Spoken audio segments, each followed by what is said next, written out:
ഏറ്റവും സ്നേഹമുള്ളവരെ, ഇന്ന് നമ്മൾ പങ്കുവയ്ക്കുന്ന തിരുവചനം, നിങ്ങളുടെ പേര് സ്വർഗത്തിൽ എഴുതിയിട്ടുണ്ട് എന്നതിൽ സന്തോഷിക്കുവിൻ. നമ്മുടെ പലവിധ കാരണങ്ങൾ കൊണ്ട് പലവിധ സാഹചര്യങ്ങൾ നമുക്ക് സന്തോഷം നൽകുന്നവയാണ്. നമ്മുടെ ജീവിതങ്ങളിലെ ഏതൊക്കെ സാഹചര്യങ്ങളിലൂടെ നമുക്ക് സന്തോഷം ലഭിക്കുന്നുണ്ട് എങ്കിലും ദൈവിക പദ്ധതി പൂർത്തിയാക്കുവാൻ വേണ്ടി നമ്മൾ പരിശ്രമിക്കുമ്പോൾ നമ്മുടെ പേര് സ്വർഗത്തിൽ എഴുതപ്പെട്ടിരിക്കുന്നു എന്നതിനാൽ സന്തോഷിക്കുവിൻ എന്നാണ് ഈശോ പറഞ്ഞു വയ്ക്കുക. അത് വചനത്തിലൂടെ ഈശോ നമുക്ക് പറഞ്ഞു തരുന്ന വചനവും നമുക്ക് പങ്കുവയ്ക്കുന്നത് അതുതന്നെയാണ്.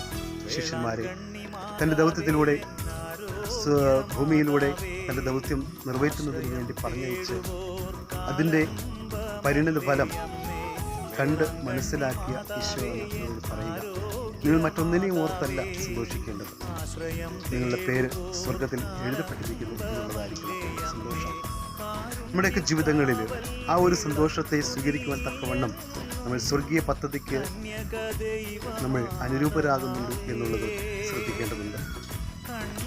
നമ്മുടെ ജീവിതങ്ങളിലേക്ക് ദൈവം തരുന്ന സ്വർഗീയ പദ്ധതികൾ, ആ പദ്ധതികളെ സ്വീകരിച്ചുകൊണ്ട് മറ്റുള്ളവരിലേക്ക് കടന്നു പോകുവാനും ആ പദ്ധതി അനുസരിച്ച് മറ്റുള്ളവരിലേക്ക് കടന്നു ചെന്ന് അവരെ ആ ഒരു ദൈവിക പദ്ധതിയിലൂടെ മുന്നോട്ട് കൊണ്ടുവരുവാനും നമ്മൾ പരിശ്രമിക്കുന്നുണ്ടോ എന്നുള്ളത് യാഥാർത്ഥ്യമാണ്. ദൈവിക വചനത്തോട് ചേർത്ത് വെച്ചുകൊണ്ട് ചിന്തിക്കുമ്പോൾ ദൈവിക അനുഗ്രഹത്താൽ നിറയപ്പെടുവാൻ നമുക്ക് ആ ഒരു അവസരങ്ങൾ കാരണമാകുന്നു. മറ്റുള്ള ജീവിതങ്ങളിൽ അവർക്ക് കൈത്താങ്ങാകുവാൻ, വചനത്തിൻ്റെ പ്രകാശം അവർക്ക് പകർന്നു കൊടുക്കുവാൻ, ഒരു നേരത്തെ ഭക്ഷണമാകുവാൻ, ഒരു സ്നേഹത്തിൻ്റെ തലോടലാകുവാൻ ദൈവിക പദ്ധതിയുമായിട്ട് നമ്മൾ മുന്നോട്ട് പോകുന്നുണ്ടോ?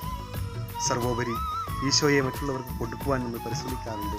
വിശുദ്ധ കുർബാനയിലൂടെ നമ്മുടെ ഉള്ളിലേക്ക് കടന്നു വരുന്ന ഈശോയെ മറ്റുള്ളവർക്ക് സ്നേഹത്തിലൂടെ പങ്കുവയ്ക്കുമ്പോഴാണ് ഈശോ ഉദ്ദേശിക്കുന്ന ലക്ഷ്യങ്ങൾ പൂർത്തീകരിക്കപ്പെടുക. അപ്പോൾ മാത്രം